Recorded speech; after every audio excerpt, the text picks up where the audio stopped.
Hey, what is up, everybody? And welcome back to episode of who knows what the fuck show this is today. Mile Higher Podcast, episode 323. Sorry, I'm a little rusty. I haven't been here. Yeah. Well, I just missed last week, but and we were off last week, so it's been 2 weeks. Yes, guys, we're sorry. It's been a little chaotic. We had this giant blizzard here in Colorado. Illness. We are here today, and I'm pumped to be back. And I'm really pumped about today's episode because we are finally looking at the 300 episodes later. Yeah. Covering one of the most infamous unsolved mysteries of the human age. Mm-hmm. And one of, I think, our most requested episodes. And I really don't know why we haven't gone into it before. I think, to be honest, I kind of always judged it because it's older and I thought it was maybe boring, but I was very wrong. I have really enjoyed learning about Mr. D.B. Cooper, and I'm fascinated by the mystery. The only unsolved skyjacking in U.S. history. Mm-hmm. Mm-hmm. What happened to Mr. D.B. Cooper? We may never know. Oh, I know exactly what happened. Do you? Mm-hmm. I have inside knowledge. Oh, okay. You're going to share that with us? Maybe we'll be the one to finally crack this bitch open. Yep. It's exactly what you all thought. Surprise. No, actually, there's a lot of different theories. And I have a unique theory that I will be proposing that I don't think has been put out there yet. We love that. Is it plausible? Depends on who you are. Hey, I mean, but you know me. The whole story is like implausible, but actually happened. We were just talking about how it seems like a cartoon. Like it almost feels made up. Tom, has there been a movie on this? First of all, Tom and Ian are here today. Yep. Forgot to introduce our lovely production folks over here. Yep. Okay. Ian, our producer. Tom also edits the show and produces it as well.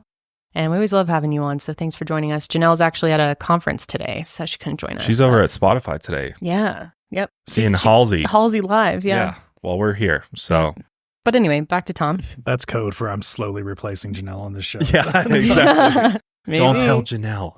I mean, there's tons of documentaries, but there's like one movie I know off the top of my head called The Pursuit of D.B. Cooper. It's like an actual drama movie. My dad was telling me about it. But not necessarily directly connected to it, but the main character of Twin Peaks was inspired by D.B. Cooper for David Lynch. So if you want to make that connection, there's that, which... Love Twin Peaks, so. What did you think of the movie?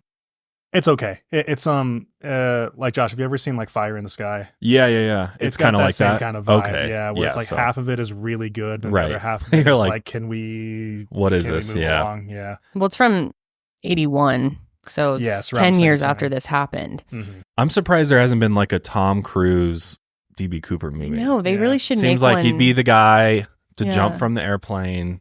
Mr. Cruz is too handsome. Does his own stunts. Yeah, true. Two hands. I love him. But I could see Hollywood doing that. Get a really, really attractive, handsome D.B. Cooper. Glenn Powell. I mean, they technically referenced it in Mad Men and Loki.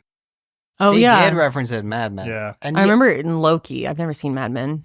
Oh, man. It's so good. It's a great... Yeah, we started it. Oh, yeah, we did start it. Yeah, why did we bail? John Hamm, right? Yeah. Mm-hmm. Yeah. Mm-hmm. Yeah. I don't know. Just same reason we always bail on stuff. Like after the first episode. Zero attention span. Yeah. If it's not like intense and like gripping and, we're like grabbing the edges of our bed like, oh, this is crazy. Then we turn it off. But yeah, we just gave up on Ted Lasso after. What did you think of that show? It's a little mid. It's the first 2 seasons I liked, and then I was like, well, look at this. It's bullshit now. Yeah. It's fucking bullshit. Yeah. Just got progressively worse. I love Jason Sudeikis, but I don't know if I can continue. Yeah. He wears, fun fact, all of the sneakers he wears is from his own personal collection. He's a bit You would know that. Yes, really? He's a bit of a sneakerhead. He's a big Jordan guy. Definitely would know that. Okay. Well, maybe we'll give it a shot. But anyways. TV time. Sorry for the tangent. But yeah, D.B. Cooper, man. What a mystery. Fascinating fella. And honestly, he did commit a hijacking, but he was pretty polite about it. He'd probably still be in prison right now. Yep. If he had been caught, but he wasn't. The FBI could not solve this one. And it's possible it's because he is dead. Possibly. Or it's possible that he's, as many think, people think he's out in Mexico living his best life, sipping margaritas on the beach. No one really knows. Yeah, possibly. But it's the legend. And yeah, it's way more fascinating than I realized. I truly enjoyed prepping for this episode. So here is the story of D.B. Cooper. Mm-hmm. So to get into the story, we have to picture ourselves back in 1971.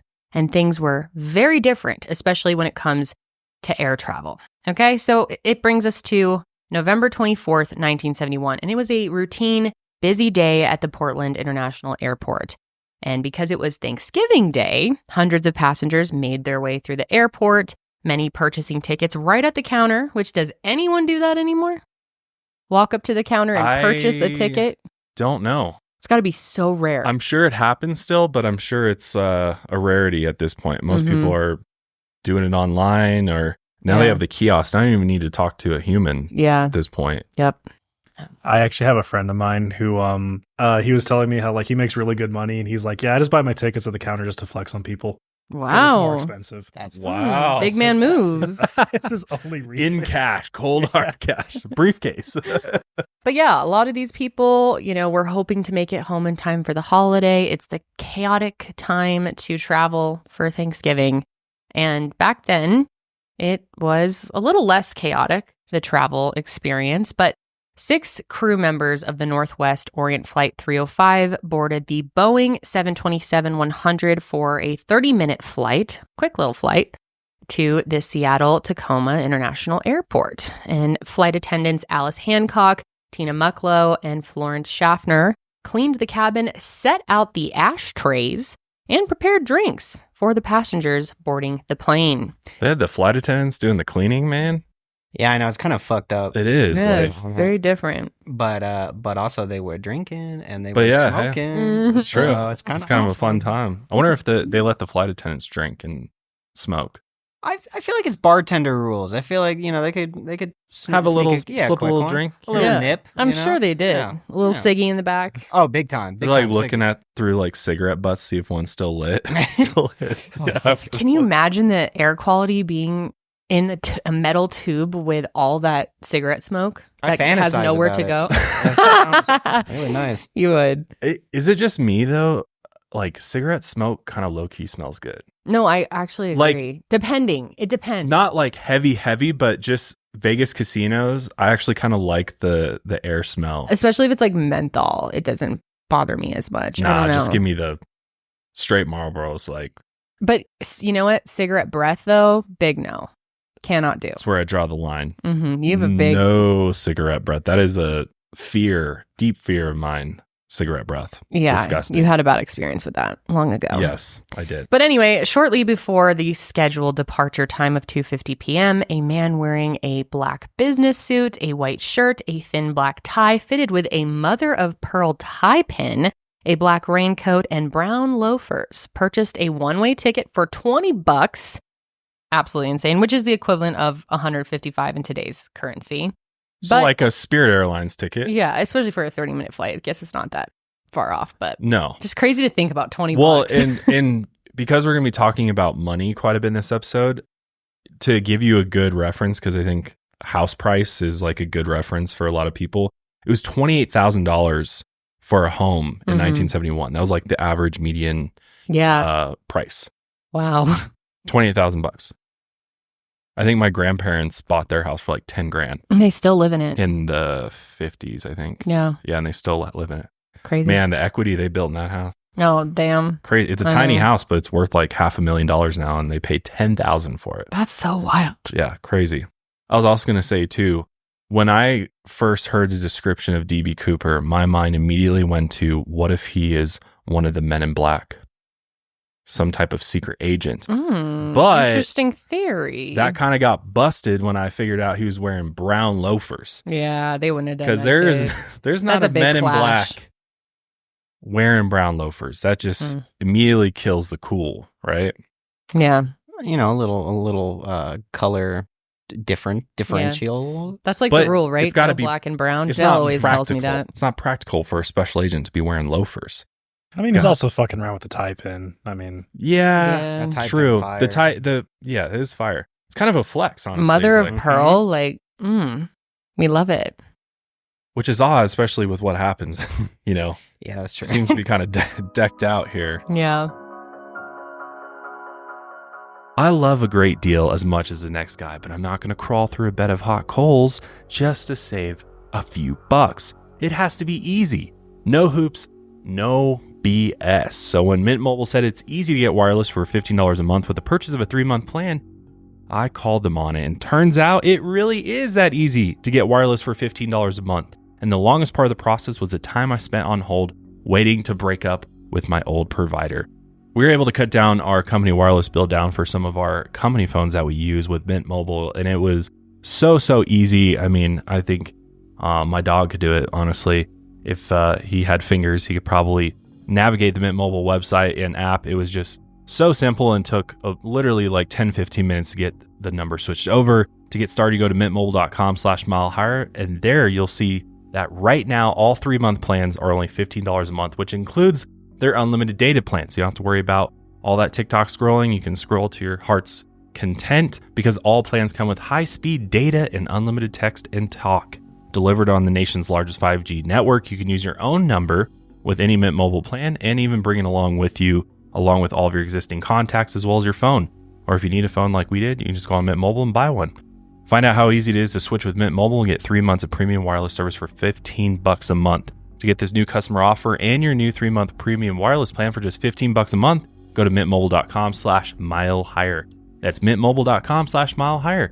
Cut your wireless bill to $15 a month at mintmobile.com/milehigher. $45 upfront payment required, equivalent to $15 a month. New customers on first 3-month plan. Only speed slower above 40 gigs on unlimited plan. Additional taxes, fees, and restrictions apply. See Mint Mobile for details. So this man only carried a briefcase and a brown paper bag with him. And without even checking ID, because air travel was fucking wild back then, the man listed his name as Dan Cooper and boarded the plane. He took a seat in 18E, which was the last row, and he ordered up a nice bourbon and 7-Up from flight attendant Florence Schaffner before he lit a Raleigh cigarette. Florence sat in the jump seat directly behind Cooper as the plane took off from the runway on time. And shortly after the plane was airborne, Cooper turned to Florence and handed her a note. Now, Florence was an attractive 22-year-old woman. She, was used to lonely businessmen flirting with her on flights. And so she assumed that the note was just probably his phone number. So she didn't even look at it. She slipped it into her purse and just stayed seated in the jump seat. But then after a few moments, Cooper turned around to her and spoke into her ear in a very calm and polite whisper. He said, "Miss, you'd better look at that note.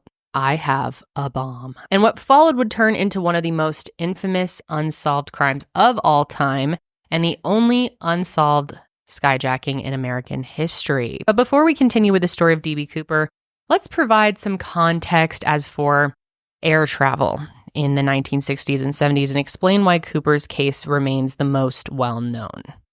Yeah, I think it can be difficult for us in this day and age to even wrap our heads around air travel in the 60s and 70s because it's way different. I mean, we've got TSA, metal detectors. Now we have machines that can see through your entire body, strip searches, no and smoking. Dogs. And yeah, I mean, you name it, they have it. Cameras everywhere. And so, and oftentimes it takes 2 hours to go through security these days. Ugh, nightmare. But I'm grateful for it. I'm very grateful. Totally. I mean, to be able to walk into an airport, not produce an ID and just get a plane ticket and board, that is with anything you want. Yeah, anything you want.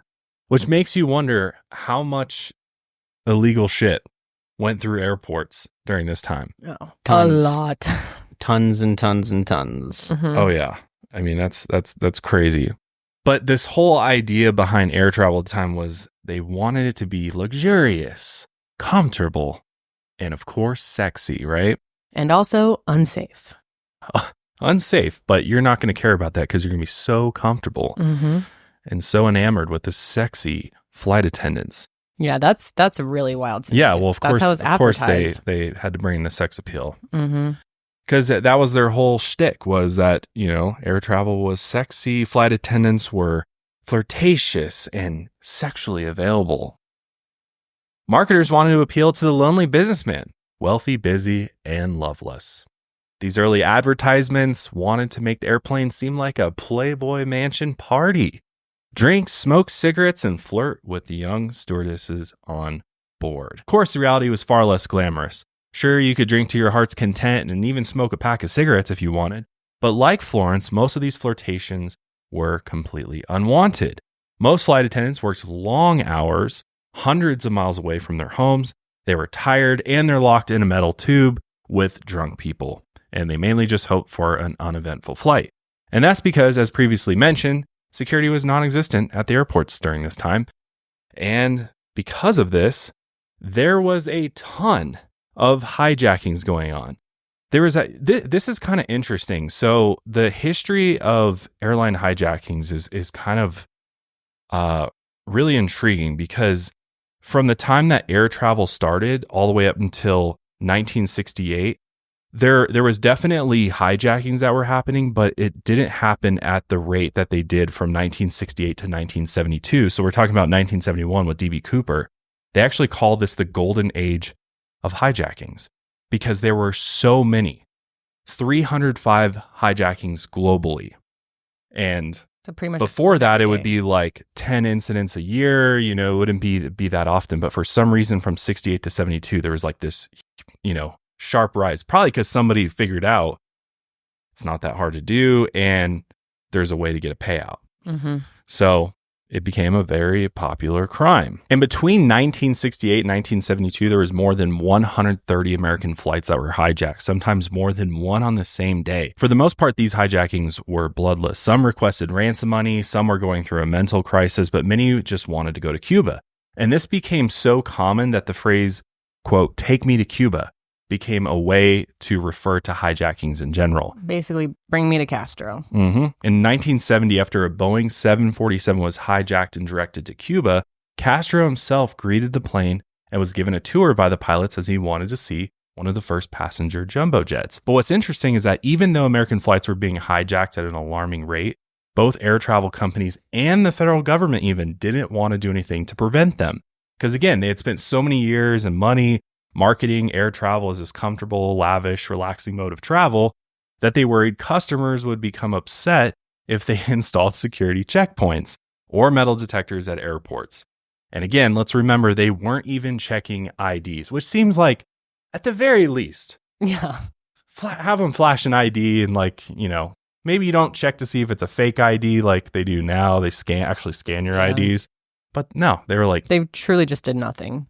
Free and open air travel. And then the federal government came up with a ridiculous plan to create a fake version of Cuba's Havana airport in South Florida to fly hijackers to instead of actual security meshes. They're like, oh, great solution. Let's just make a fake Havana airport that will take them to. That is I can't believe that actually happened.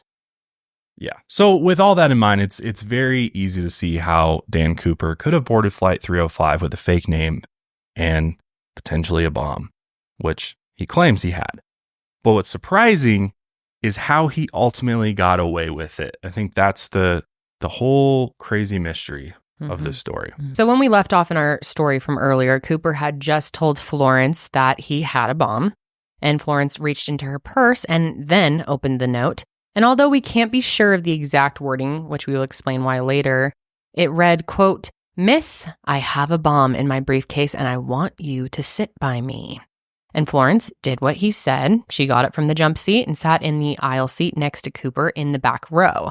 She quietly asked to see the bomb, and then Cooper reached for his briefcase. And when he opened it, it revealed 2 rows of 4 sticks of dynamite attached to a battery with wires.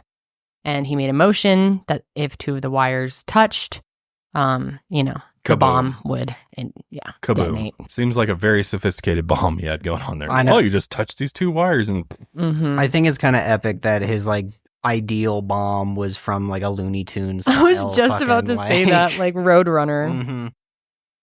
And who knows if he was even legitimate. Yeah. No idea. It could have been some candles, painted red. Some candles. Yeah, you never know. I mean, I'm sure a lot of people, because it's like, I think if you're this as we'll find out if you're this smart and, hatching this plan, if you actually got caught and then got caught with legitimate explosives, that's additional charges for you. But if you don't have, it's all fake decoy stuff, then you potentially don't get those charges. So a lot of people would make fake weapons and stuff. It would also be hijackings. Scary to carry around a bomb that was Jimmy rigged like that. Right. So maybe he just was like, let me make a nice fake. I think there's a good chance it was fake. If you don't know what you're looking at, and this guy's, I'd believe him. I mean, it's the same. It reminds me of my time working at the bank, where they're like, there's a lot of robberies that take place where people bring in fake weapons or don't have weapons at all, and they pass you a note across the counter is like, I have a gun, give me all the money in your drawer, and that you're not supposed to try to fight them. You're supposed to just give them the money. Yep. But I said, if that ever happens to me, I'm jumping over the counter and we're fighting this out. If only you were on flight 305. No, it wouldn't have gone down like Done. this. Done. Wrestled it right out of his hands. Anyway, Cooper then told Florence his demands, which she wrote down on a piece of paper. He asked for $200,000, which he was open for negotiating on that because he said he wanted American currency, but if that wasn't available, he would settle for something else. And now $200,000 is equivalent to $1 million today. And he also wanted the plane to refuel once it landed at Seattle-Tacoma. And he wanted 4 parachutes as well. Now, that last point is important because requesting 4 parachutes might have indicated that Cooper wished to take hostages. And if Cooper had asked for just 1, law enforcement would have likely just given him a dummy chute that wouldn't open. But with hostages as a possibility, they weren't going to take that risk. So Florence took the note to the cockpit and explained the situation to the flight crew. Captain William Scott contacted the airline's flight operation base in Minnesota, and Florence, who was obviously terrified of the situation, didn't want to go back and sit next to Cooper. So instead, attendant Tina Mucklow took her place next to Cooper and acted as his liaison with the flight crew. Now, once Tina sat down next to Cooper, he instructed how the money would be handed over to him. He said that all passengers would remain seated until Tina retrieved the cash, and once he had the money, the passengers could exit the plane, and at that point, he wished to receive the parachutes.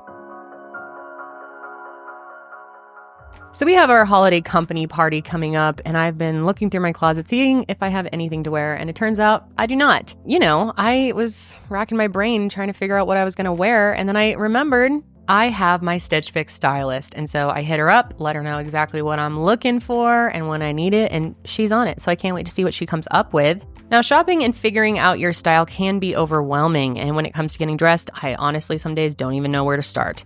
And that's why I love having a Stitch Fix stylist. She really knows what works for me, and I get pieces that make me look great and that I feel confident in.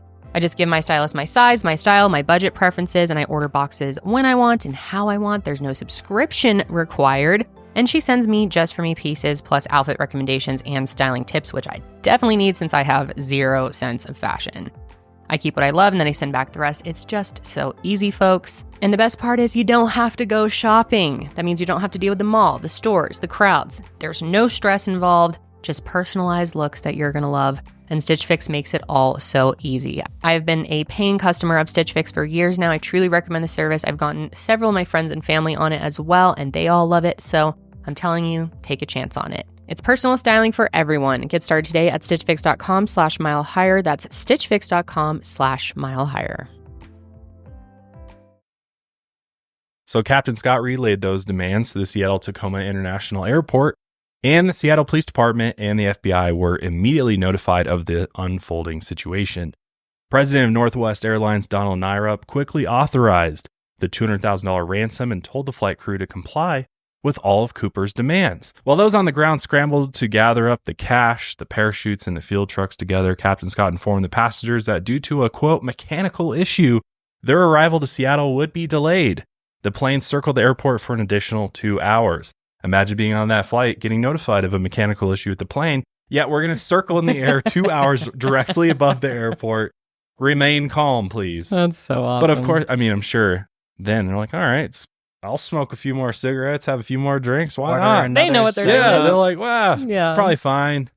We're good. While the plane circled in the air, Tina and Cooper carried on a pretty polite conversation. Cooper looked out the window and said, quote, "Looks like Tacoma down there," which indicated that he was familiar with the local terrain. And I like the accent that randomly came out on that one. Yeah, you never know. Never know where he's. We don't know where he's from. So maybe he's, down south a bit there. Initially, the parachutes were going to be supplied by the McChord Air Force Base. However, they could only supply military parachutes, which, while sturdy, could not be steered while floating down. Instead, he was to receive civilian sports parachutes from a local skydiving school. However, Cooper correctly identified that McChord was only a 25-minute drive from the airport. Cooper asked Tina where she was from, and she said that she was raised in Pennsylvania but was currently living in Minnesota. Cooper said that Minnesota was, quote, "very nice country," but refused to answer when Tina asked Cooper where he was from, because, of course, he doesn't want to give away where he's from. He's smart. He knows that she's trying to figure out where he's from. Give it to the police. So he's like, no. Says, "No, you're not going to know where I'm from." I mean, we don't know. Maybe he had an accent. Maybe he was trying to, throw people off. I know. Never know. That would be crazy if you went in there just with a crazy ass Southern gentleman. Which, of course, the flight attendants would have been like, yeah, he had a Southern accent. Yeah. He sounded like Foghorn Leghorn. Yeah. I don't know. Yeah, I think we can confirm that was not the case. Cooper then asked Tina if she'd like a cigarette, and she said that she had quit, but given the situation, hell, why not? She's like, light me up, baby. Why not? So she accepted one of Cooper's Raleigh cigarettes, and the two of them just smoked it up together. Tina said that Cooper was, quote, "not nervous. He seemed rather nice, and he was not cruel or nasty." Cooper allegedly spoke to one man referred to as, quote, "the cowboy" by Tina and other passengers who witnessed the exchange, but aside from that, he only spoke to Tina and the flight crew. The passengers on board had no idea that there was a hijacker on board or even what was happening. They're like, mechanical issue with the plane. We'll be fine. And so they didn't even know that this was all happening until they actually exited the plane, which I'm sure they were very thankful for. Imagine if that were you. I would obviously be very concerned that the plane had been hijacked and I was on that plane. But at that moment, I'd be like, man, I'm glad I got off that plane. Mm-hmm. Yeah, they spared them from that. That's nice. Meanwhile, Northwest Airlines obtained the $200,000 in unmarked $20 bills from Seattle's First National Bank. Because Cooper did not specify the denomination, they said, we'll get him with this one. Instead of $100 bills, give him 20s, baby. So they gave him 10,000 $20 bills, which weighs around 23 pounds. He's like, fuck. Yeah. And honestly, this could be the straw that broke camel's back. Quite literally. Yeah. I mean, 23 pounds, that's heavy. And when you're talking about parachuting, that's a big deal. Weight distribution is very important. What was also smart is that the FBI took microfilm photos of every single bill before they were bundled and bagged for delivery to the airport. So they knew exactly what cash they were giving him, all the serial numbers, all that good stuff. Super crush. Because they're like, well, if he does somehow get away with it, we'll catch him because he'll go on a spending spree and eventually we'll find the cash. Or that's what they thought. At 5:24 p.m., Captain Scott was told that the parachutes had arrived along with the ransom money, and he alerted Cooper that they would be landing soon. Cooper's like, yeah, it worked. So the flight landed at 5:46 p.m. and the airplane's aft stairway was lowered. Tina retrieved the money and the parachutes before returning and giving them to Cooper. And at that point, all passengers were allowed to exit the plane. Cooper inspected the money and Tina asked jokingly if she could have some. And he actually said yes and handed her a bundle of cash. Now, she denied, citing a company policy, and he attempted to give her and the other attendants and the flight crew even more cash throughout the flight. So she a real gentleman. Took that money though. Yeah. Because what is the airlines going to do? Our employee was in a hijacking, and the hijacker gave her some money. Are you kidding me? They would have taken that shit we're right firing back. you. No way, She should have taken it and then told nobody, and no one ever would have known. True. But even if they did find out, I can imagine they would have done anything to her. Mm-hmm. She could have just been like, well, he forced me to take it. You know what I mean? Yeah. It's a reward. Seriously, she was brave. But Cooper then drew the blinds on the airplane windows, likely to avoid being spotted by an FBI sniper that he was sure was on the tarmac. And after the passengers left, Florence asked Cooper if the flight attendants could leave too, to which he responded, quote, "Whatever you girls would like. See, a gentleman." Florence and Alice Hancock left the plane, but Tina remained. She handed Cooper an instruction manual for operating the parachutes, but he said, "I don't need that shit. I got this. However, he did complain about the bag that they had given to him to secure the cash because he said it wouldn't be durable enough. They give him like a plastic grocery bag. Thank you for shopping here. Yeah. So out of the 4 parachutes that he was given, 2 of them were military, and then 1 was a civilian sport chute, and then 1, which this is crazy, it was entirely on accident. They gave him a dummy chute. Was it though?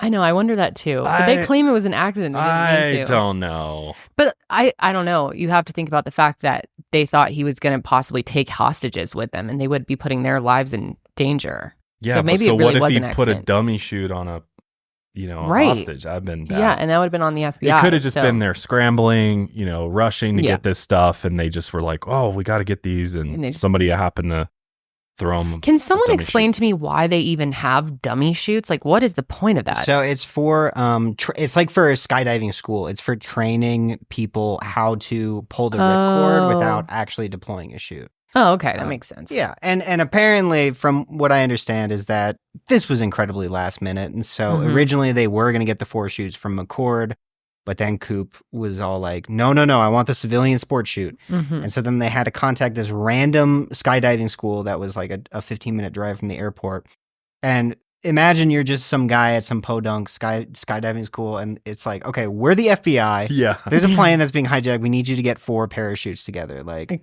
Pronto. I can imagine how that guy accidentally grabbed a dummy chute. Yeah. Makes a lot of sense. It's just a complete mess in his storage closet. He's like, "Oh shit, I wasn't planning on seeing anybody here today. Well, let me grab this one, that one," and probably just in a race against time, right? Yeah. So, or maybe he was the one who purposely gave the dummy chute. He's like a hijacker. Let's give him this dummy one. But the FBI is not examining the things that they're getting from them before bringing it back to the hijacker. They're moving quick. I mean, it could also be possible that they were talking with the captain on the plane, because the ATC towers did exist in the 70s. At least I believe they existed. And it may have been that the crew knew that one of those was a dummy one, so maybe they were trying to coordinate with them to be like, "Hey, make sure he gets this parachute and you guys get this one if he, takes someone with him." Right. I would assume that there is at least those types of conversations going on. Maybe, but you're dealing with a hijacker. What if he's like, "Fuck no, I'm taking this one, you're taking that one"? Would they take that risk? It's the FBI in the 70s. I think they took a lot of casualties. risks. Weren't super high on their priority list, or maybe they were being aggressively stupid, and they were thinking, well, we gave him 23 pounds worth of cash. Maybe he's going to strap the bag to a separate parachute, so then give him I don't know. Yeah, it's the FBI. That's a good point. That is a good point. It was a bit disorganized back then. It wasn't quite the machine that it is today. So Cooper ends up opening one of the military chutes and cut the canopy out of the bag and then stored the money inside of that. However, while the plane sat on the runway waiting to be refueled, 2 fuel trucks broke down on the way to the plane. Can you imagine? That is some bad luck. 2 broke down. Cooper grew. Or did they? It's hard to say.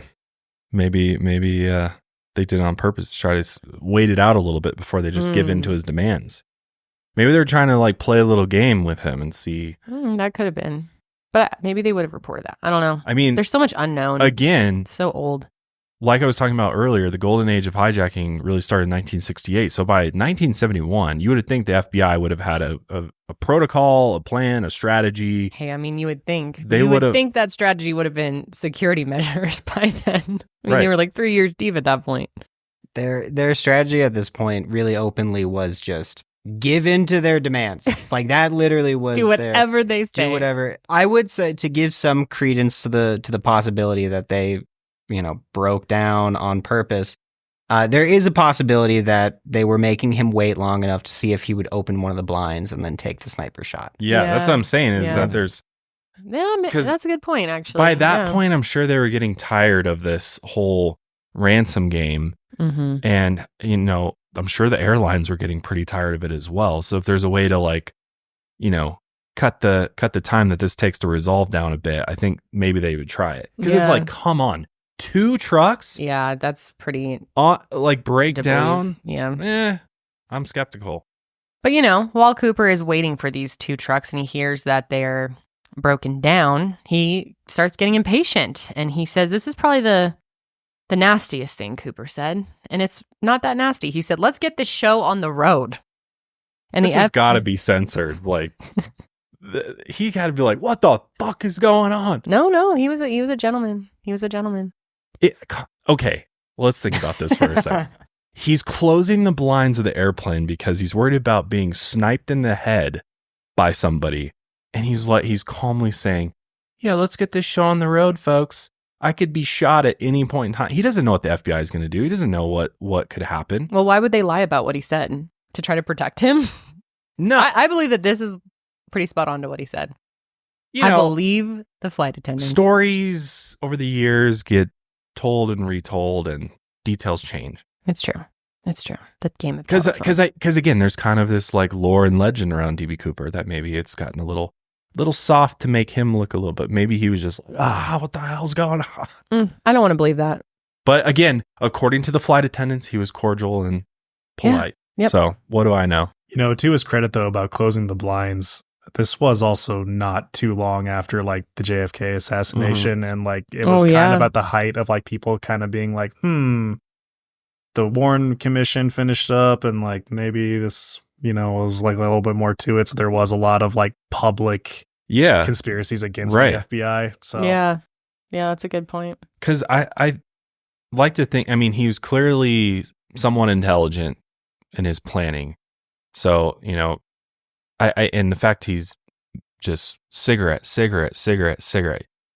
And maybe he was just a chain smoker and that's just what he did. But also maybe he was extremely nervous and that he was going to be shot and killed if they didn't get off the ground soon enough. So I don't know. But let's get this show on the road, folks. It's like, it's really awesome. It's like, it's just too legendary. We used to be a proper damn country. Right. It's like we used to be polite. So at this point, the FAA requested a face-to-face meeting with Cooper, which he obviously declined. And instead, Cooper discussed further demands with the flight crew. He wanted the plane to fly to Mexico City at a reduced speed of 200 miles an hour, with the cabin depressurized and the landing gear down. And not only that, he also wanted the wing flaps lowered by 15 degrees. Cooper was told that at that speed, the plane would have to be refueled once more before reaching Mexico City. So they agreed on the Reno Tahoe International Airport. He also wished that every note that he had exchanged between him and the flight crew be returned to him, which was quite a smart move because that is how they had caught other hijackers, was through their handwriting. So basically he wanted to take off and then just stay in that mode for the entire trip down to Reno. Yeah. I assume to like cut down on time, maybe. I don't know. But just more risk. But also, as we'll find out, keep the plane low and slow for what happens next. Right. So Cooper demanded that the aft stairwell be lowered throughout the flight. Northwestern officials told him that they couldn't because that would be a safety hazard. And while he initially objected, saying, quote, "It can be done. Do it," he eventually relented because he said if Tina stayed on board and showed him how to operate the aft stairwell once it becomes airborne, then he's cool with that. So the 727 took off from Seattle-Tacoma at 7:40 p.m. and 3 fighter jets followed the plane. However, their minimum speed was still faster than the speed that Cooper demanded. So they had to circle back and just keep their eyes on the plane without alerting Cooper to their presence. Yeah, because fighter planes aren't going to be flying at 200 miles per hour. They got to fly much, much faster. So they're just kind of, flying around the general area. And as we'll get into, weather wasn't good. Wasn't great. So visibility for those fighter jets would have been pretty low. But again, they don't know what's going to happen. They don't know if he's going to somehow force his way into the cockpit possibly, or, they don't know what his next move is going to be. This is the time of year you break out your favorite holiday movies. One of my favorites of all time is Home Alone. And I got to say, they probably wouldn't have been able to make a Home Alone movie if the family just had Simply Safe, It would have probably stopped that whole ordeal from happening altogether. But if, you're worried about your family's safety this time of year, there's no better time to act, because right now you can get 60% off a new Simply Safe security system. This is their best deal of the year. And Simply Safe is home security that I trust. I've been using it for a number of years now and love the peace of mind that it brings me and my family, knowing that we're protected 24/7, no matter where we are, whether we're home, away, we know our house is secure. And our listeners can get 60% off today just by visiting simplysafe.com/milehigher. What's cool about Simply Safe is they stop intruders before they ever even attempt to break into your home. Old school systems only take action once someone is already inside your home, hence setting off an alarm. But with Simply Safe's Active Guard outdoor protection, this changes the game by preventing crime before it even happens. If someone's lurking around or acting suspiciously, those agents see them in real time and they talk to them directly, and they say all kinds of fun stuff that scares them. They just run the other direction when Simply Safe starts talking to them. And they're like, not this house.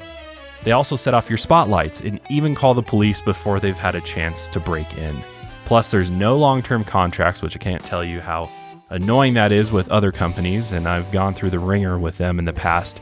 There's no cancellation fees, and it's around $1 a day for all this protection.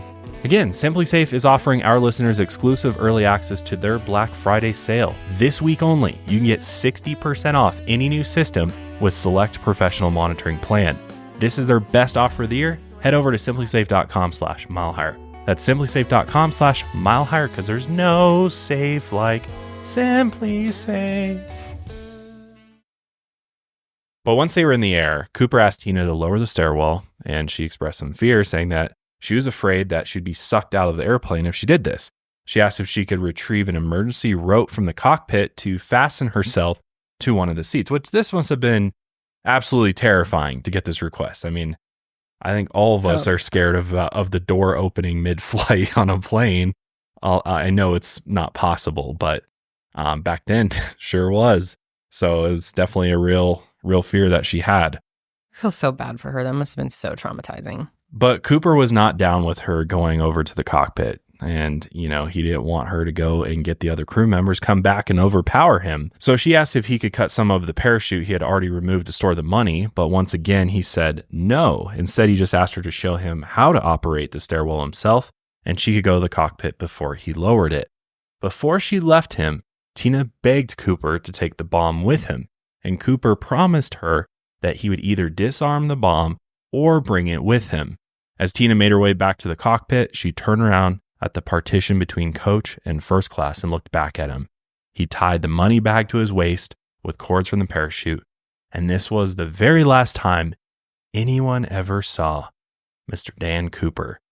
At 8 p.m., with Tina now secured in the cockpit with the rest of the flight crew, a warning light indicated that the stairwell had been deployed. Captain Scott spoke through the plane's intercom system and asked Cooper if he needed any help, to which he just said no. At 8:13 p.m., the plane pitched upward, indicating Cooper likely jumped off of the stairwell. Still, the flight crew couldn't be certain. Hours later, Tina spoke on the intercom to tell Cooper that they were approaching Reno and he needed to raise the stairwell. However, there was no response. At 11:02 p.m., the plane landed in Reno with that aft staircase still extended, and miraculously, it wasn't even that badly damaged. Captain Scott searched the cabin to see if Cooper was still on board.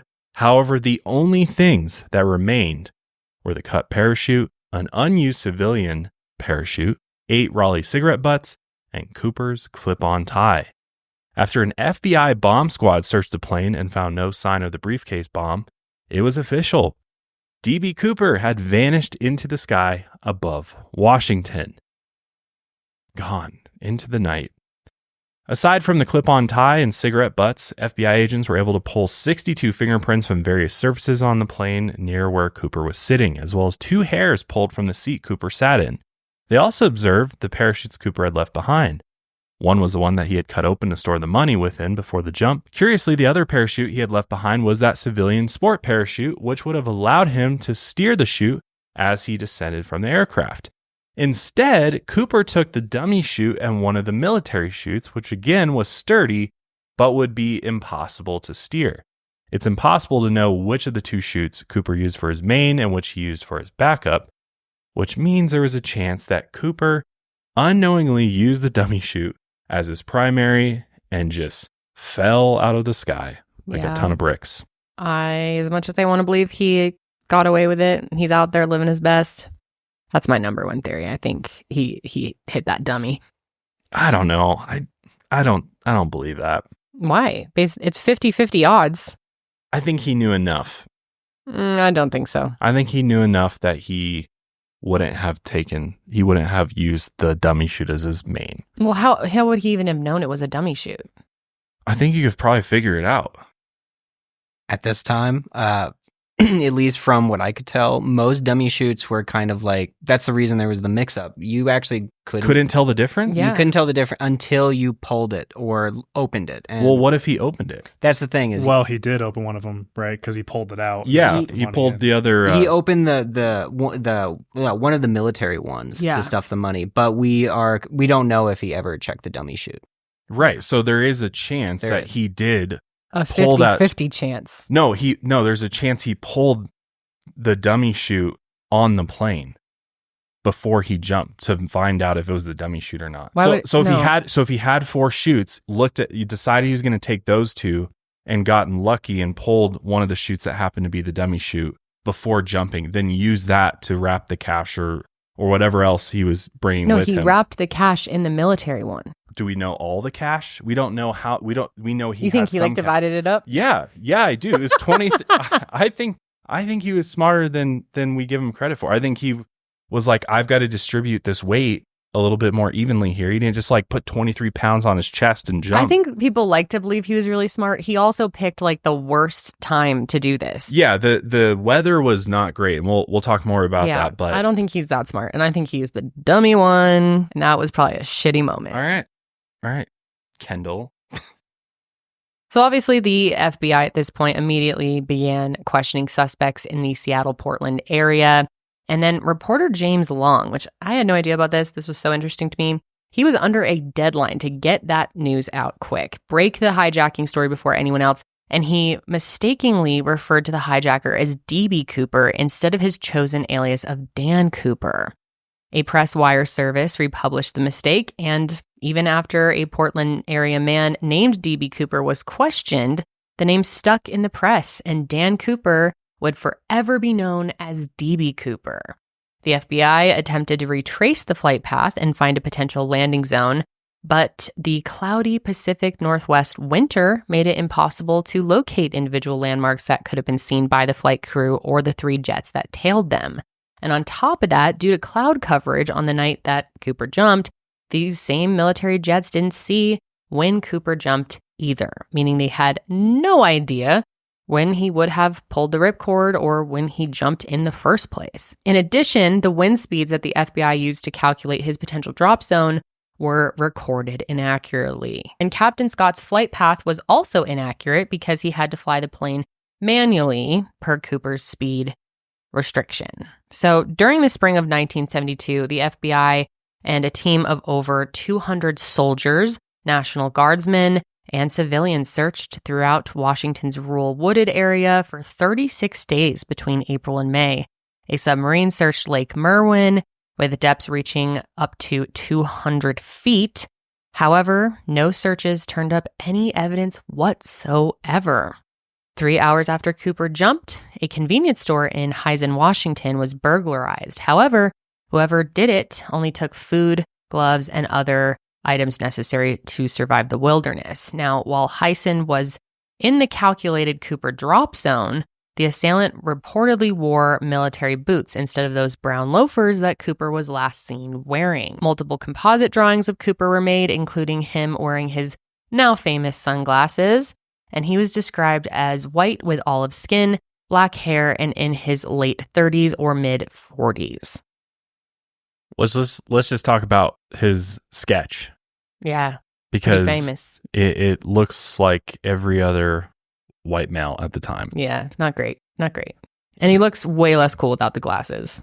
Yeah. Because, I watched so many documentaries for this, and in one of them, they took one of the suspects, who we'll talk about later, and they put the composite drawing over him, and they were like, look, it's exactly him. And I'm like, you could do that. You could do that with any one of us in this room, and we'd be like, holy fucking shit, Josh is D.B. Cooper. Like, Yep, really good. But those documentaries are always trying to grasp for that like aha moment. Mm-hmm. We've solved it. What happened to Mr. D.B. Cooper? With the entire country searching for the only unsolved skyjacker in history, you'd assume something would turn up. Well, surprise, nothing ever did. Except for one thing, one piece that kind of throws a wrench into this whole story, really. Well, if we remember back to the cash, the serial numbers of all 10,000 $20 bills were released to the public, and not a single one re-entered circulation. And what about all that evidence they found on the plane? Well, none of the 62 fingerprints matched anyone on the plane, including some known passengers. And let's remember all of that forensic evidence found on the plane. Well, none of the 62 fingerprints matched anyone on the plane, including known passengers. The Raleigh cigarette butts were untested for DNA because, of course, this was before DNA technology was around. And it was ultimately destroyed in 1980, which sucks because, like, if they had preserved that and preserved it well, there'd probably still be a chance to maybe figure this one out. And same goes for the 2 hairs that they found on his seat, which that's pretty solid DNA right there. And while 2 samples were found on the tie, it had been passed around so much that any original evidence was now completely tampered with. I mean, it's no good. But here's the big question. If no one reported a man matching Cooper's description as missing, his drop zone couldn't be accurately calculated, and none of his ransom money ever re-entered circulation. So who are they even looking for? Did he even survive the fall? Those are the big questions. While multiple people have been able to recreate Cooper's jump using the same altitude and speed as the hijacked 727, they did miss some key elements. For one, Cooper jumped long after sunset. And if the Pacific Northwest is known for one thing, especially during November, it's cloudy skies, a lot of rain, a lot of storms. And the night that Cooper jumped, that's exactly what was going on. It was rainy, stormy. There would have been thick clouds at 5,000 feet that would have completely obscured his view of the drop zone. And in addition to this, the ground temperatures were around 30 degrees Fahrenheit, meaning that Cooper's altitude of 10,000 feet, you can bet your ass it was cold up there. And my guy was not prepared for that kind of weather. I mean, he had a trench coat, a suit. Like, you would have thought he would have brought some better gear. No, see, he didn't think a lot of this through. That's why I don't think he was smart enough to know the difference between the regular parachute and a dummy. Okay. I guess it was prime travel season around the holidays, so still busy. It would have been busy in the summer too. Mm-hmm. But yeah, why not think about the environmental conditions a little bit? Or it just was kind of a on the fly type. He decided of thing. Like that morning. He was like on the fly, like, oh, here's an idea. How about I just jump out of here? I got some dynamite laying around. Gracefully glide down. So back to the temperature at 10,000 feet. It would have been negative 15 degrees outside. So yay. Super cold. Not to mention wet. While no witnesses saw Cooper's actual jump, he did not carry a jumpsuit or protective clothing of any kind, at least as far as we know. In all likelihood, he jumped into sub-zero temperatures wearing only his suit and those brown loafers. Great plan, dude. His feet would have been frozen by the... I mean, imagine land... Because, you know, when you glide down in a parachute, you eventually got to, like, put your feet down and almost, like, run out. Yeah. Of the, you know, you ever see people skydiving, they do that? Yep. His feet would have been... That would have hurt so fucking bad. You imagine how cold his feet would have been? Could have had, like, hypothermia. Did he have socks in his loafers, you think? Or he just went... Straight loafers, no socks. Maybe he kicked the loafers off in the air and the dogs were free. Just at negative 15 They're like degrees. Turned blue by the time he's at the bottom. So I wonder if he knew he was jumping to his death. Or if he thought there was a chance he was going to make it out of that. I think he thought there was a chance, yeah. I think he thought a lot of this through, man. The more I go through this, the more my mind is changing. I'm like, oh, I thought you thought this through a little bit more. But maybe underneath the bomb in his briefcase, he had a hidden compartment that had all of his rain gear, and he had like little waterproof socks, little water shoes. I mean, yeah, nobody searched him when he went through the airport, so it's possible maybe he had some stuff like hidden in his pants, hidden in his jacket, his suit. I mean, I'm holding out hope for him that he. If it makes you feel better, Josh, I have a very elaborate theory on how he survived that I'll save for later. All right. Oh, I can't wait. I think that I genuinely have an answer for all of this. Really? Okay. Yeah. So here's a possibility. Because it's cloudy, it's rainy, it's horrible conditions to skydive in, it is likely he wouldn't have been able to see any sort of drop zone whatsoever. I mean, we're also talking about the very heavily forested areas of Washington. So it's just extremely possible he slammed into the side of a mountain or got his parachute caught in tall trees. Or it's also very possible that he just splashed down into a lake or a river in the region, and that's why he's not been found. He's dead on impact, and then he just sank to the bottom of a lake. It's possible. Again, if Cooper died on impact shortly after, why didn't the FBI ever find anything, especially a parachute canopy? I mean, I can understand like a human body disintegrating from that kind of impact, but parachute canopy, you would think that would there'd be some remnants of it left over, even after a fall from that height. While it's possible he survived the landing and was able to pack it away before succumbing to the elements, he's like, oh, shit, I didn't bring my survival kit. Damn. But again, back to what we were talking about earlier, it's also possible because he took that dummy chute with him, we don't know if he used it for his primary or secondary chute. So there's a possibility his main chute failed to open, maybe, and then he tried to pull the dummy chute, and then, you know what happens next. He just plummeted to the ground. And again, at those speeds with zero resistance from a parachute, there'd be absolutely nothing left of Cooper once he hit the ground, especially if he just like smashed into a mountain or something, a bunch of rock or even just some trees. It would just shred you to pieces. Exploded.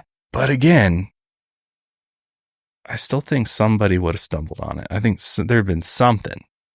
Maybe. Especially with the search that happened. I mean, we're talking about a serious search that went down. And there was nothing, not a trace at all. Guess there's a lot of forest out there. Also, this was in the 70s, okay? Their skills, they weren't that great. Let's be honest. They really... This is where drones could have been a big help for them, I think. Because they're just like for walking... infrared technology, they didn't... Yeah, so...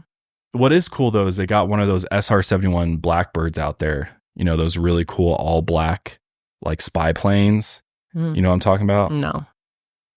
Very famous. Fucking awesome. They're awesome. Really? Yeah. And this was like the best of the best technology at the time. You've seen this plane before. It's famous. The Lockheed SR-71. No, you know me. No? I don't know nothing. How fast can about planes. A Lockheed... how fast can this thing fly around the world? I know it's got like an insane... Real fucking fast. Tom actually has quite a background in aviation. I mean, the coolest thing my dad flew was a F-117, the Nighthawk plane. Oh, that's sweet. It's so cool. Yeah, he got to do one of those before they were like official. Over 2,200 miles per hour. So, I mean, wow. 2,200 miles per hour, and the total circumference of the Earth is what? 24,000 miles. So, I mean, rough math, fast. Very fast. Yeah, basically, Holy you could I remember like watching like a mini documentary on SR-71. I want to say, I could be thinking of a different plane, but I think one of the pilots said you basically could see the sun rise like 3 different times because you could go fast enough around that you would like start at one point in time and then see it again, and then by the time you landed, it was rising again, kind of thing. I don't remember. Damn, I can't even wrap my mind around that. That's wild. Why aren't these planes used for commercial air travel? Yeah, Like come on. Well, we tried to with Concorde, and that it didn't go great. Didn't end So, well. Yeah. But yeah, they pulled one of these guys out to even go and photograph the area to try to look at some high detail photographs, see if they could locate anything. And there ain't nothing. There's nothing. Because he exploded, dude.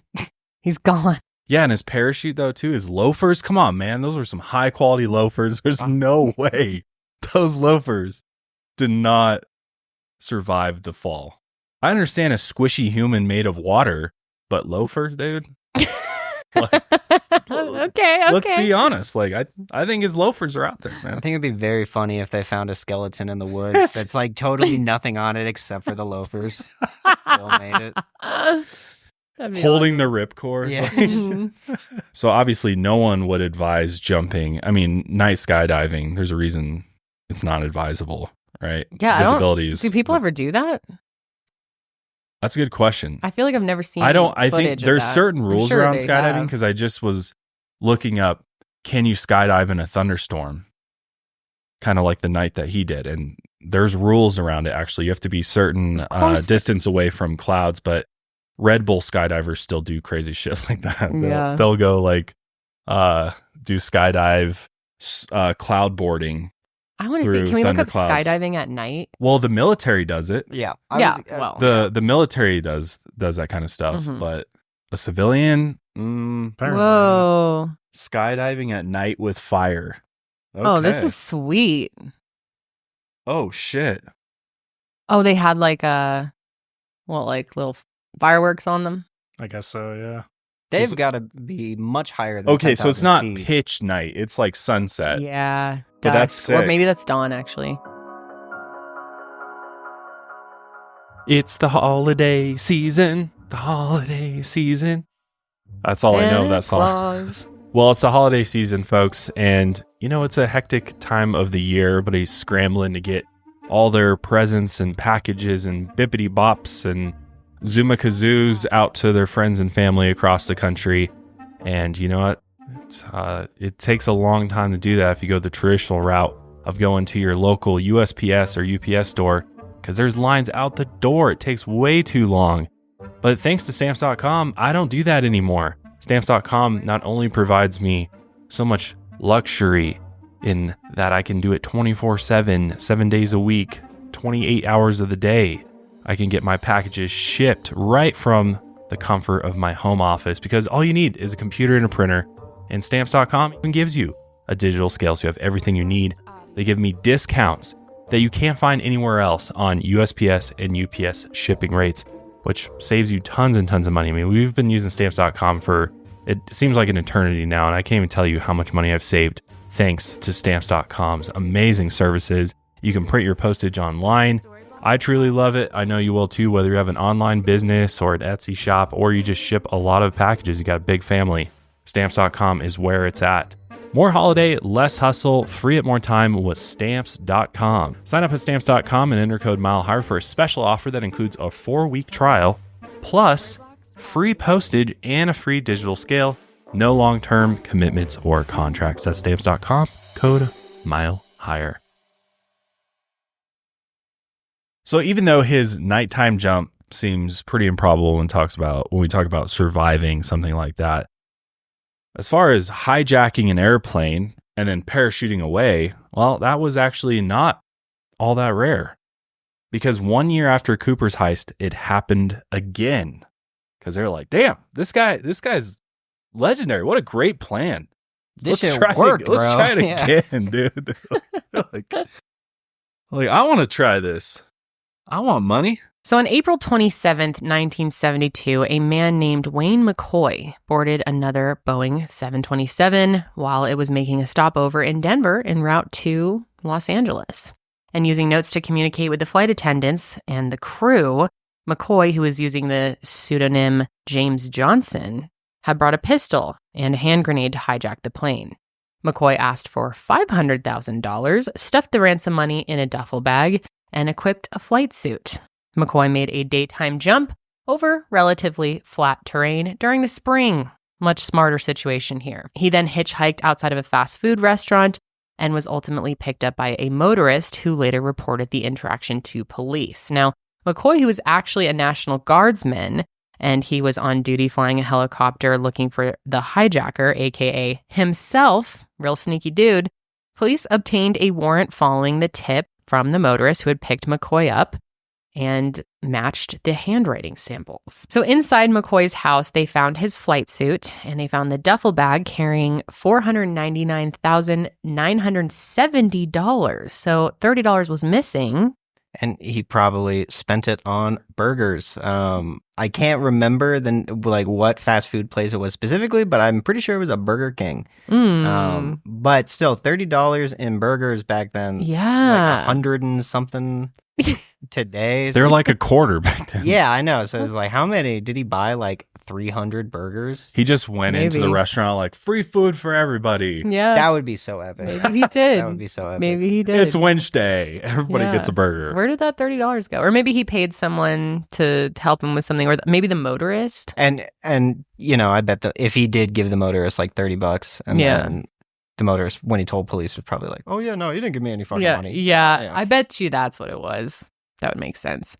So McCoy was arrested and ultimately sentenced to 45 years at the federal penitentiary in Lewisburg, Pennsylvania. Now, here McCoy's story greatly deviates from Cooper's, because on August 10th, 1974, he ended up fashioning a fake handgun made out of hardened toothpaste, which is pretty fucking awesome.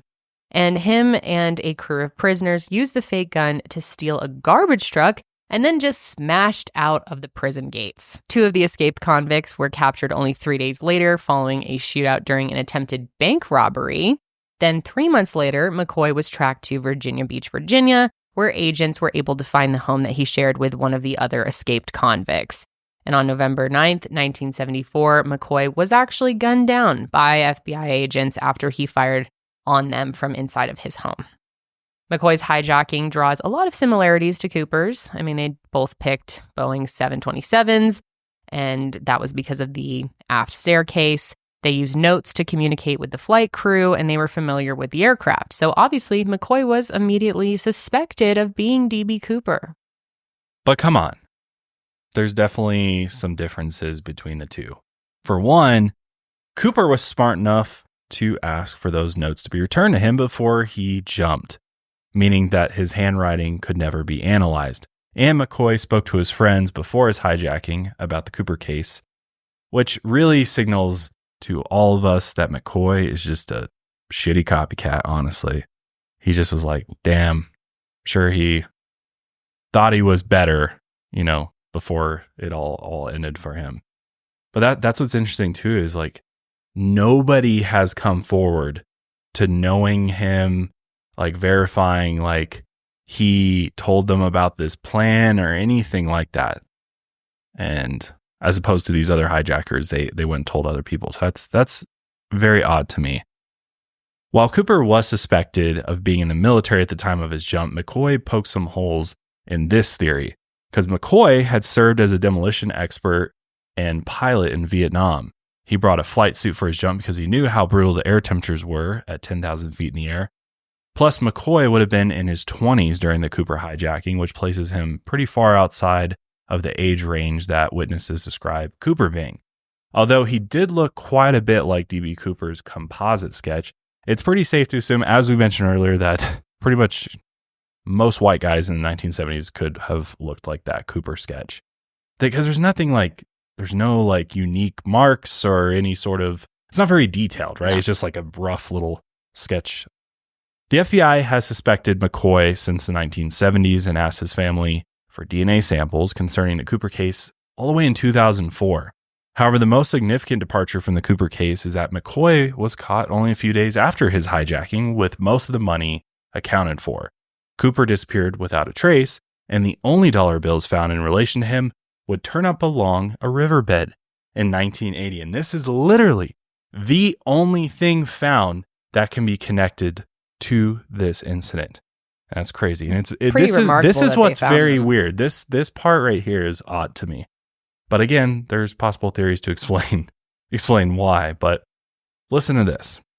On February 10th, 1980, 8-year-old Brian Ingram was camping with his family on a sandy beachfront known as Tina Bar along the Columbia River. Brian was raking the sand to build a campfire when he found 3 bundles of $20 bills wrapped with rubber bands. After counting the money, the Ingram family not only realized that they had found $5,800, but they were all bills that were given to D.B. Cooper, and they were all in the same order that he had initially received them back in 1971. Well, shit. Pretty cool find. He must have landed and built himself a little campfire on the beach and buried some money there. Is that what you think happened? He was probably pretty wet and cold after that jump. First thing I do is build a campfire. With the FBI after you? Yeah, what? Well, you got to warm up. You're not going to get very far if you're got frostbite all over you. So to this day, the find at Tina Bar is the only time any of the money given to DB Cooper has actually been found. And naturally, it led to lots of speculation. For one, the Columbia River flows upstream from Vancouver, meaning if the money was lost the night of DB Cooper's jump, his drop zone would have been several miles further south than initially thought.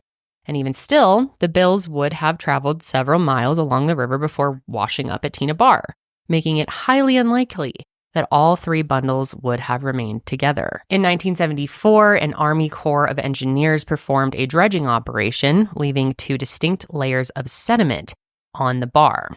And after the 1980 find, it was determined that the bills were found above this new layer of sediment, meaning they would have arrived after 1974, though modern analysis disputes this find. They claim that the layer was actually a layer of clay that had been at Tina Bar before the 1974 dredging operation. It was also determined that the bills had not been submerged significantly, as the rubber bands that were wrapped around them would have been deteriorated less than a year in the water.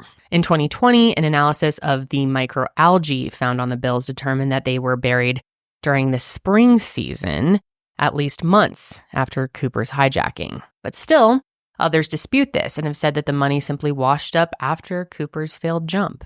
However, one thing was for sure, Brian Ingram was a very lucky guy.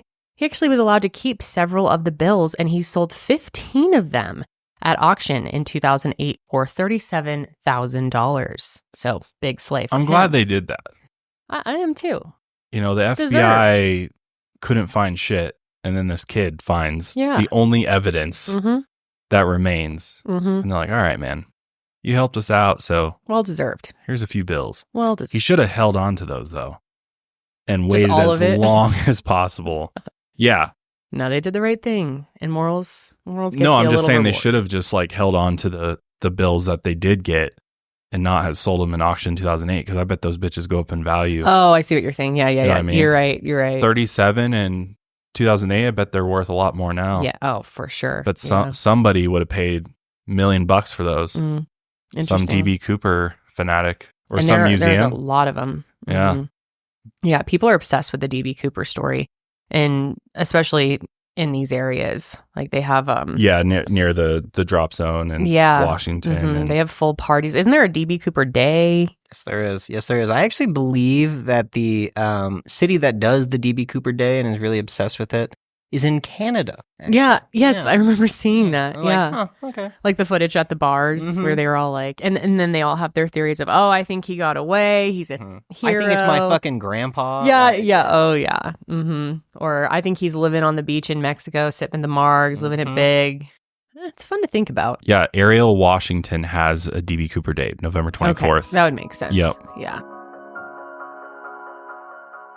People, here in the times of 2024, we all have endless subscriptions that we are paying for. I mean, everything these days has a subscription. Everything from food services to cleaning products, obviously all the streaming services. It can get quite overwhelming, and it can be hard to keep track of what you are currently subscribed to. And for years there, I had no idea how much I was actually wasting on subscriptions that I wasn't even using, or like free trials that I started thinking I was going to cancel them, totally forgot and paid for them 4 months. And that all changed when I found Rocket Money.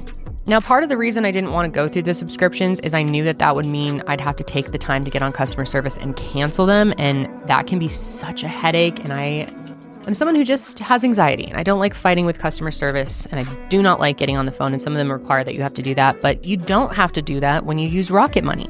Rocket Money is a personal finance app that helps you find and cancel your unwanted subscriptions, monitors your spending, and helps lower your bills so that you can grow your savings. You can see all your subscriptions in one place, know exactly where your money is going, and for any that you don't want anymore, Rocket Money can help you cancel it with a few taps.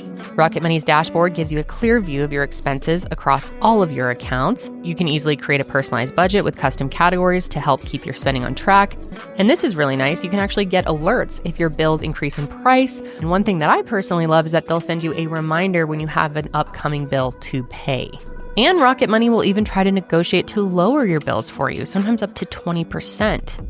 They automatically scan your bills and find opportunities to save, and then you can ask them to negotiate for you, and they'll deal with the customer service. Rocket Money has over 5 million users and has saved a total of $500 million in canceled subscriptions, saving members up to $740 a year when using all of the app's features. So stop wasting money on things you don't use. Cancel your unwanted subscriptions by going to rocketmoney.com/milehigher.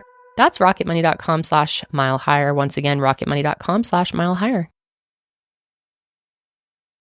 But to this day, that money that was found at Tina Bar is the only additional piece of evidence regarding D.B. Cooper at all. Since the 1971 hijacking, the FBI has investigated over 700 individuals in connection with D.B. Cooper.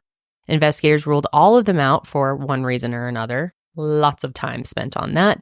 And on top of that, thousands of people over the years have claimed to be D.B. Cooper on their deathbed or claimed that their family member was secretly him all along.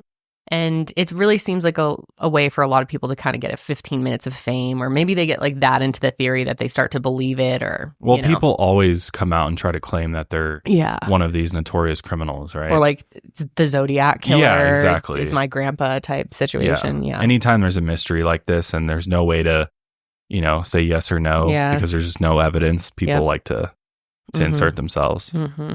In 2016, the FBI closed its investigation on D.B. Cooper, though some say they are still quietly investigating the findings, and maybe they are. But they did begin to release all of the files to the public. And since over 700 people are named in those thousands of papers, we are going to go over 3 that have come up the most in the recent years, starting with ex-Army man, ex-pilot, and potentially ex-CIA agent Robert Rackstraw. So Mr. Robert was briefly considered a suspect in the early 1970s, but was ruled out quickly as he was far too young at the time of the hijacking.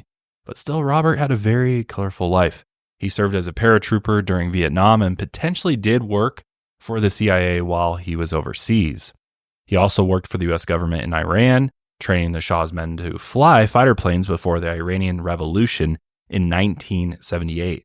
He was arrested on charges of murdering his stepfather, but he was acquitted in 1978.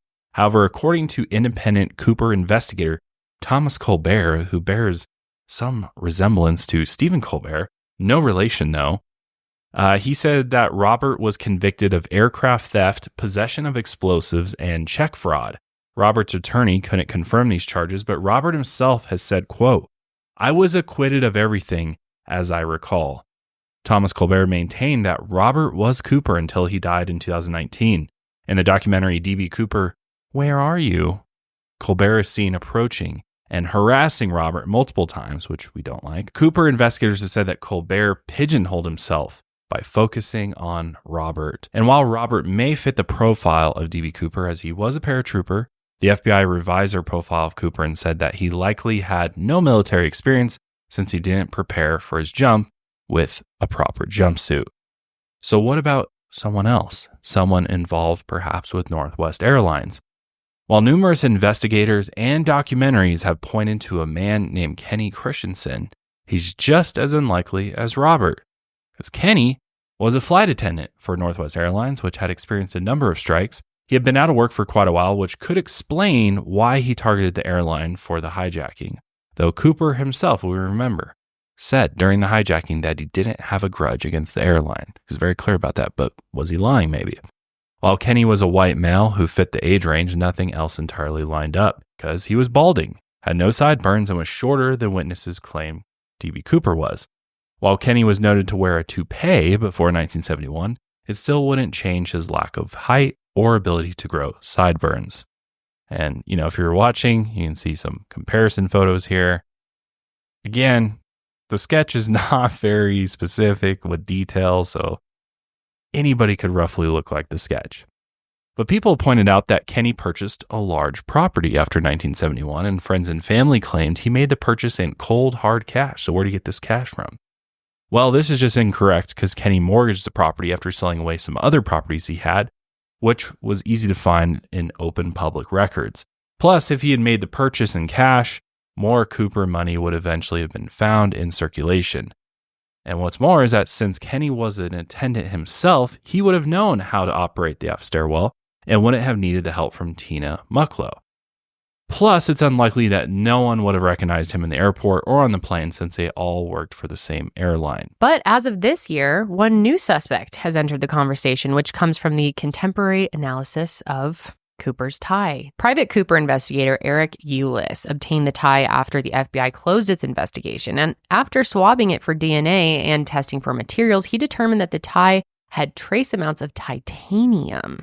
At the time of the hijacking, only one manufacturing plant in the country used pure titanium, and every manager wore the same JCPenney clip-on tie. So Eulis pointed the finger at a man named Vince Peterson, who worked at the plant as a metallurgist. However, the similarities really stopped there. Vance was 52 in 1971, making him older than the suspected age range. Plus, he had lighter hair, and he parted his hair on the opposite side of Cooper. He had blue eyes. And he was actually missing half of his pinky finger. So that would obviously be something that Tina would have noticed since she sat next to him for so many hours. So since the tie was the only thing that connected Vince to the hijacking, it's important to note that the FBI handled the evidence poorly in this case. As previously mentioned, the cigarette butts and hair were both destroyed in 1980. And not only that, the tie was constantly passed around, and any evidence left on it had likely been compromised. However, all of these investigators have overlooked D.B. Cooper's given name, Dan Cooper. Now, if you are a Canadian out there listening, or at the time maybe, you would recognize that that name is actually the name of a hero in a comic book series about a pilot who parachutes out of planes after combat. Seems like that was probably the inspiration. But what's interesting is the Dan Cooper series was not published in the United States in 1971, meaning that if the hijacker had been inspired by it, he probably would have been Canadian or at least spent a lot of time there. Members of the FBI even reported that the Canadian Air Force said it was one of their guys, but refused to cooperate in the investigation because of soured tensions during the Cold War. Now, this would explain why Cooper said, quote, American currency instead of just the amount. Perhaps the money never even entered American circulation but was quickly converted into CAD after the hijacking. And perhaps Cooper didn't even return to the U.S. and lived out his life as a wealthy man up north. The fact of the matter is there are no surefire suspects, and he may have died that night in 1971. D.B. Cooper could have been any one of the people who claimed to be him on their deathbeds. That's always a possibility. But one thing's for sure, guys. D.B. Cooper will go down in infamy as the only unsolved skyjacking in history, and it's likely to stay that way. Unless we can crack the case here, guys. What do you think? Yeah. I'll go first because I know I'll be the pity party. I think he exploded. I'm with you, Ian. Yeah, I think he hit the ground and the dummy used the dummy chute. Yeah, the dummy used the dummy chute, and the money at Tina Bar. What I think happened there is that I think people were hiking and they found some bundles of cash in the woods, and then they probably took it home. They're like, "Oh my god, look at this fucking money!" And then they realized, like, "Oh shit, this is D.B. Cooper's money." So then I think they went, buried the money at Tina Bar, and we're going to wait until they were like, "Okay, let's wait till things settle down, and then we can cash out." But why would they put it back in the water? See, I don't know. That's one flaw in that. Yeah, I'm just kind of spitballing here. That's an interesting thing to think about. Josh, what are your final thoughts? I think this was an inside job. Okay, explain yourself. Well, here's an interesting tidbit. So Tina Mucklow, because she, had so much interaction with him, everybody wanted to talk to her, right? The media was like all over her, and she did not like this whatsoever. And so she actually left being a flight attendant and became a nun. Really? Yeah. She became a nun, and she was working at she ended up going to this convent in Eugene, Oregon for I think it was 12 years or something. And so some people have sort of proposed this theory that she went into a witness protection program because she changed her name, and it was this whole thing. And because some people think that she actually did take cash from him that day, and she's the one who went and buried the cash on the riverbank. Because some people are like, well, the distance it's not like down the street or anything, but she could have probably made her way over there at some point and buried the cash. So some people, as a nun? Yeah. Well, that people are like, well, she probably wouldn't have been allowed to, like, somebody would have noticed that she left the convent or something, you know. But it is a proposed theory that she maybe assisted in some way in it. And Interesting. Or there's a theory that the whole flight crew was in on it and on the whole thing. And that they just threw stuff. Like, there's a crazy theory that he never jumped at all. And that they staged it and they threw a little bit of cash out the staircase, but they actually landed and somehow he got off the plane or wasn't ever on the plane at all. That doesn't really... And that they created this DB Cooper figure and he never existed. And this was actually an inside job by this Northwest Airlines crew. Because again, there was like strikes going on. And so they made this whole thing up. And because think about who were the people that saw this person. Or maybe one of the flight crew had a disguise on or something, and then they got on the plane, and they were actually on the flight crew. It's crazy. Don't get me wrong. That's it's a really crazy hard theory. to believe. There's so many potential holes in that. Well, too. yeah, and like there's at least five people that would all have to be like keeping it under wraps. Yeah, but I think it's like not out of the realm of possibility. Well, wouldn't they have like planned better too, and not have landed and? Well, if he was never on board. Then the story still makes sense because they're like, yeah, he jumped because there's nobody outside of the crew that verified that he was there. Again, the people who are just regular passengers didn't know that they were being hijacked, of course. Right. So once they got off the plane and then they were shown the composite sketches, they were like, oh yeah, that guy talked to the cowboy. Oh, that guy like da-da-da. So, but again, as we've been speaking this whole time, every white guy looked like that. So there's certainly, I bet, was at least one person on the plane who looked like DB Cooper. So maybe, yeah. If that theory is correct, yeah, I mean, because it's possible that the guy was in on it and just got off with the passengers when it landed, and then they staged the whole jumping from the airplane. I feel like you could poke quite a bit of holes in that, but that's interesting. The FBI would say, shut the up, dude. Why'd you censor that? This is a mile higher. Because we're the FBI. We don't say fuck. Okay. But just a theory. I mean, I'm going to the out there theories, but it is an interesting theory. And at that time period, I don't think it's like completely out of the realm of possibility. That maybe it was like an inside job by the crew, possibly. I hadn't even thought about that. It is kind of fun to think about. But like Tina Mucklow, she's interesting because she there was like an article that came out in 2011. She like resurfaced and somebody got pictures of her and she hadn't been seen for like 40 years. She like disappeared off of the map. You know, people are like, well, maybe, you know, she might know more than she was leading on. She's trying to cover something up, possibly. Again, just pure speculation. And kind of wild. My other theory, though, is like, if this person was really on there, it seems like I have a hard time somewhat thinking that this was just a random guy off the street who just executed this to the level that he did, even if it ended in death. You know what I mean? Like everything was pretty well thought out. And at the time, it's not like he just like hop on the internet and like Google this shit, you know, and like devise this plan. So to me, it seems like this person had some knowledge, whether he worked for the airlines at one point or he was. I kind of lean more towards possibly like a CIA operative or something, because the CIA was doing all sorts of wild shit, if you remember, at this period in history, right? As Tom mentioned earlier, JFK assassination was going on. There was a lot of other operations going on in the world that the CIA was a part of. So I wonder if, and maybe this is either a rogue CIA agent that just kind of was just like, fuck it, I'm going to go and do this because I just want to get money and disappear. Or it was some type of organized inside operation for whatever reason, which I don't really know what the purpose of it would be. To sabotage the airline industry or something. I don't know.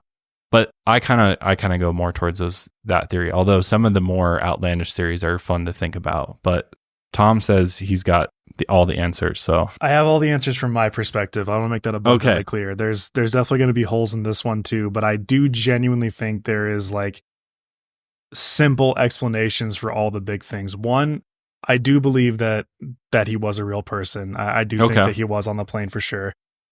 I do think he jumped out, and I think that he was probably pretty damn intelligent and was at the very least somewhat experienced. If he was Canadian, that could kind of explain why nobody was able to find him. That's a different side of the theory.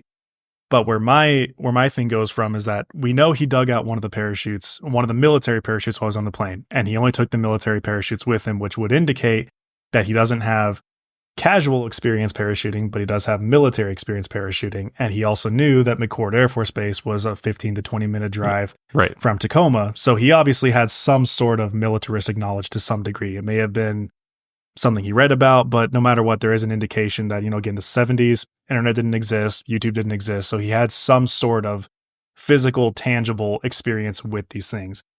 Now, because we can't verify whether or not he dug the parachute out of the dummy one or whether he dug it out of the other, that is still kind of a 50-50 shot. But if he was experienced and he did have some level of above average knowledge of military parachutes, then I feel like he would have looked in both of them, because he would have known, oh, well, either we or other people train with dummies, so one of these is most likely a dummy chute, just by proxy of like his experience. So I do believe that he jumped out. And the thing is, there's insulation layers he could have been wearing underneath his suit. And again, yes, this was the 70s, but they still had things like dry suits. We still had thermal layers. We still had basic like winter gear that really wouldn't have like bulked you up very much. But even if it did bulk him up, that could also explain why people didn't really recognize any of the people connected to him if he had additional layers on underneath. Secondly, and I did look this up just to be sure I wasn't pulling it out of my ass or anything, but you can actually land parachuting in like simple running shoes or even barefoot if you're experienced. Really? There's plenty of videos and plenty of people like on forums and everything who like are showing like, as long as you know what you're doing and you know how to slow your momentum and you understand how a parachute works, it helps for sure, because there are shoes specifically built for it, but you can do it in basic running shoes or nothing if you really wanted to.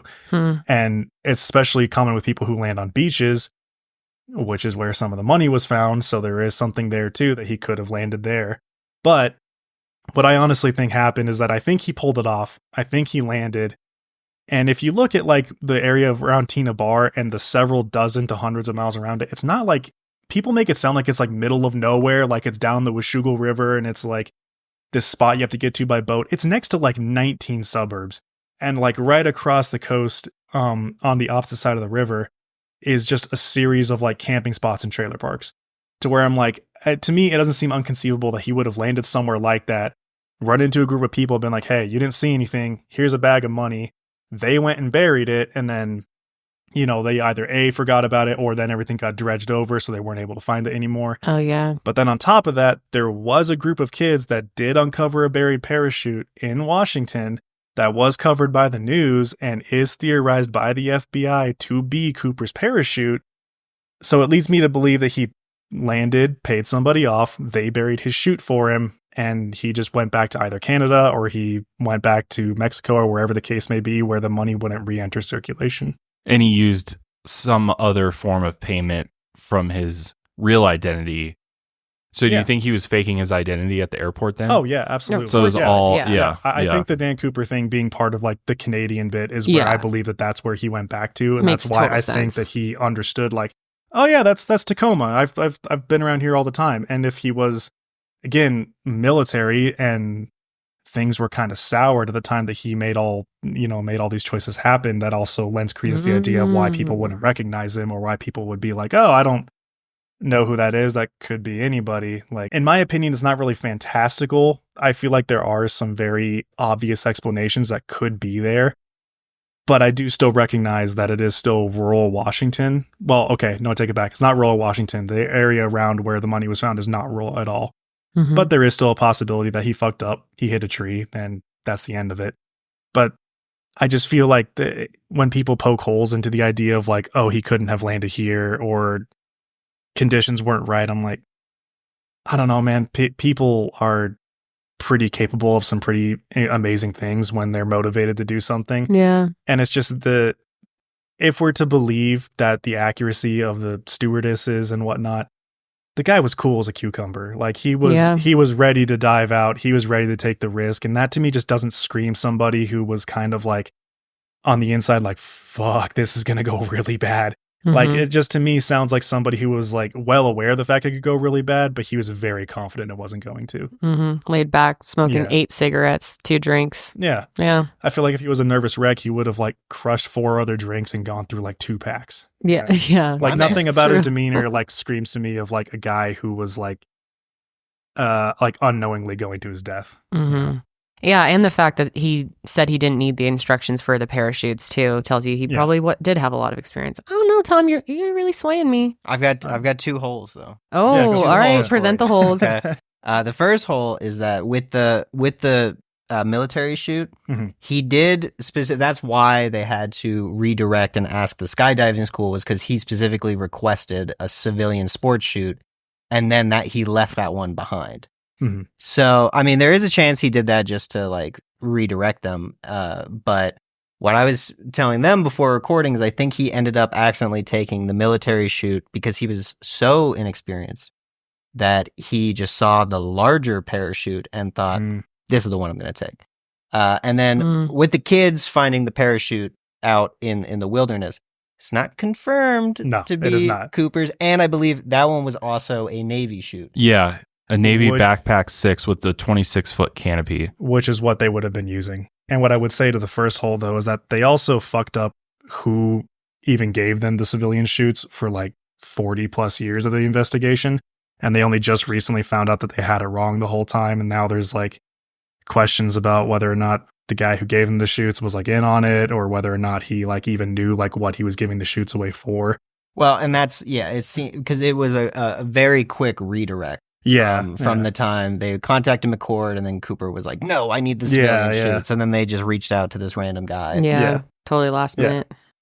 Yeah. I think that is the one hole I can agree with, but it's also like, it's one of those holes where you're like, there's an equal argument to be made for like, if he was thinking it through, then he would be smart enough to redirect them. But then at the same time, if he wasn't experienced, it would make sense why he fucked it up. And he was like, big, go slower. And they just grabbed that. So, damn. You guys are really making me think. I still think he exploded. I'm still like mainly on that, but I don't know. Tom's got me like 70-30 now. I like that. Yeah. Mm-hmm. That's interesting. It's more fun to think of that. Yeah. Well, you guys will have to let us know what you think. Josh, do you have any final thoughts? I think it was an inside job. DB Cooper never existed. Let's go. He's just I love a nice inside job theory. A legend in our minds, but forever in our hearts. Was never there. How would they ever be able to confirm any of those pieces are his without DNA evidence at this point? So it'd be basically impossible. So yes, it could be, because I think they also found like a sheet when they're like dredging up in that area as well. And Tina had mentioned that he had wrapped the money in this like white material possibly. So I think it's a bit of a stretch maybe. Is it possible? Sure. But again, there's no way to confirm that. And again, there's Air Force bases up there. There's, I'd be curious to see where they train, where like training stuff happens for the military up in those regions. Is it possible it's just from, other training exercises that have been done up there? I don't know. It'd be crazy to think that the one parachute found, the one little piece of cloth they find it happens to be DB's.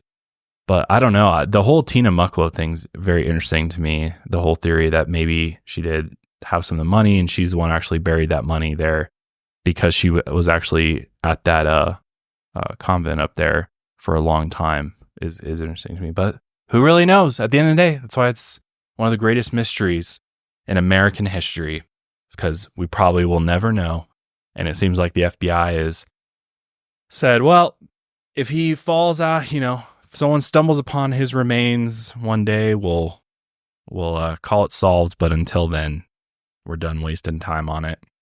But yeah, let us know your thoughts. What do you think happened to DB Coop?